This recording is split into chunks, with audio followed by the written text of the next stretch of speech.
Mortal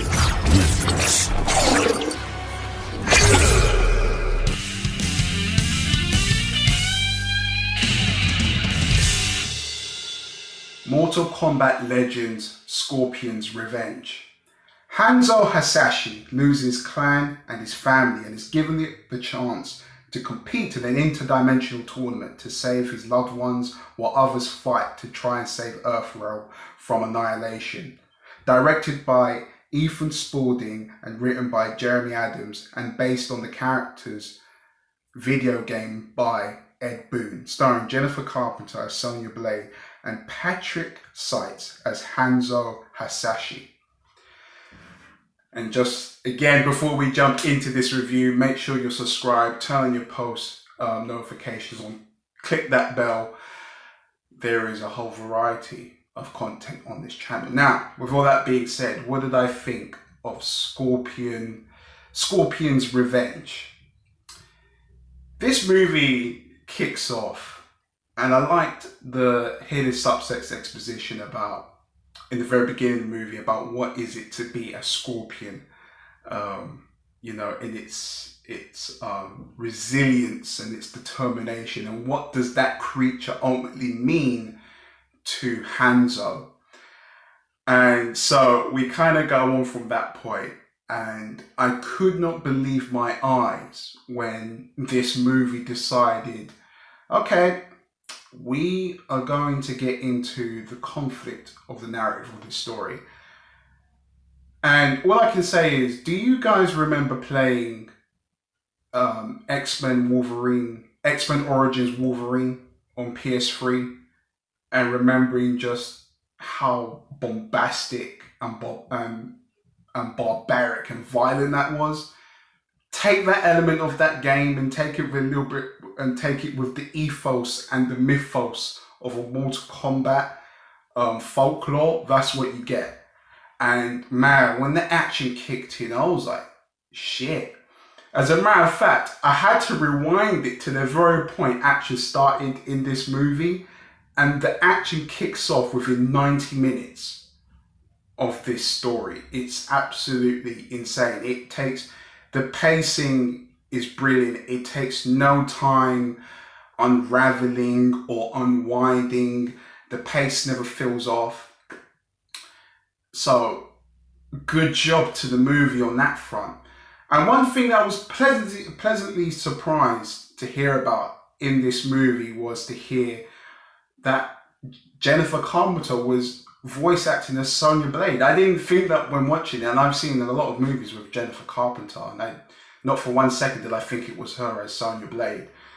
And when she arrives in this film, man, I mean, what she does to that first dude in that street fight, I was like, I mean, in that moment, if you've never, you know, in the realm of Mortal Kombat, it's always been a thing that people kind of resonate with Raiden through the games, or they resonate with, or Scorpion, or Sub-Zero, that, you know, or Liu Kang. They're always kind of seen as a top tier kind of the Mortal Kombat characters. And with that entrance of Sonya Blade in this movie, I became an instant fan of hers, because the way that she just kicked the shit out of that guy in that first street fight is just, it was poetic in a fucked up way. But I think the whole visual side of this movie, with the visual effects and the animation, it kind of, when I was watching the movie, I kind of got lost through watching it.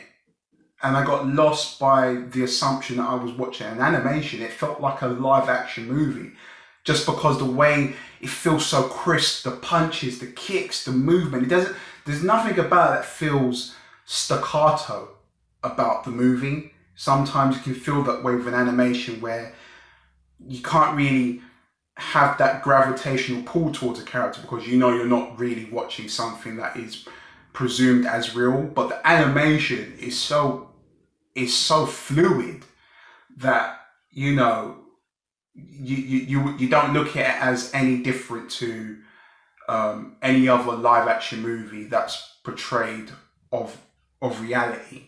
So the movie done a great job. So visual effects was great. Cinematography was also good as well.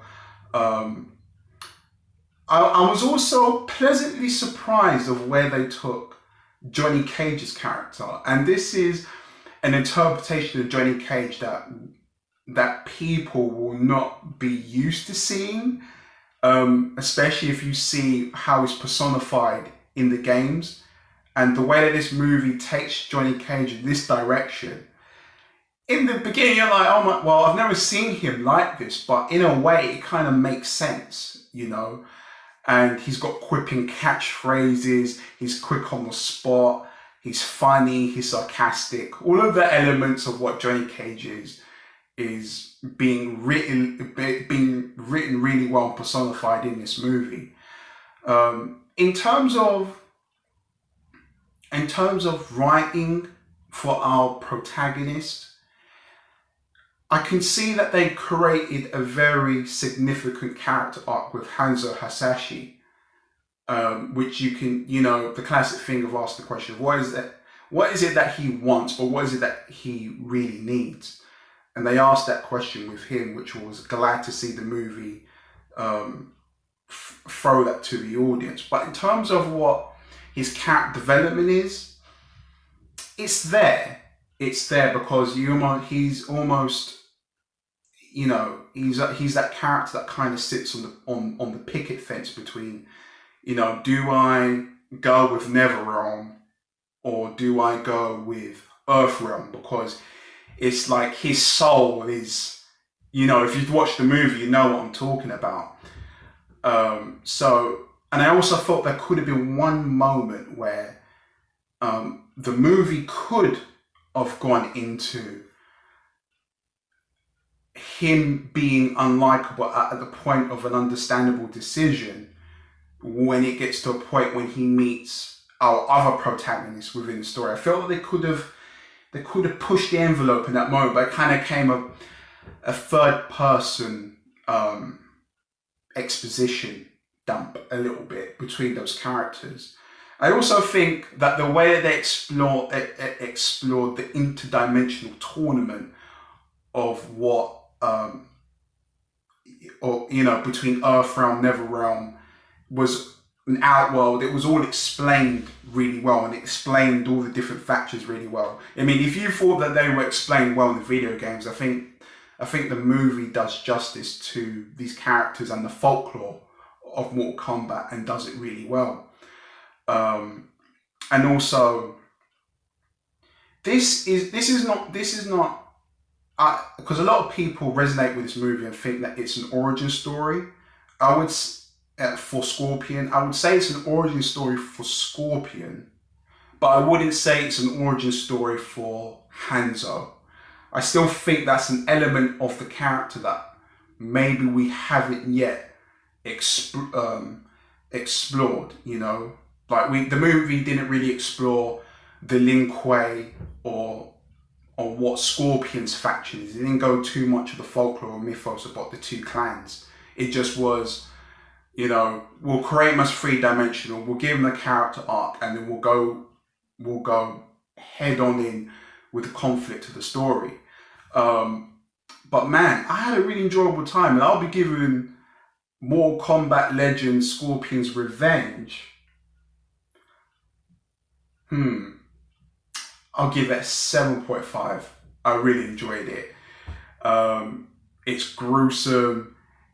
It just lives up to what Mortal Kombat is, and I really do hope that in the future that they do create a sequel to this, because I'd be interested to see where these characters go and just see how much more they can build upon with these characters, because they've got me heavily invested in these characters.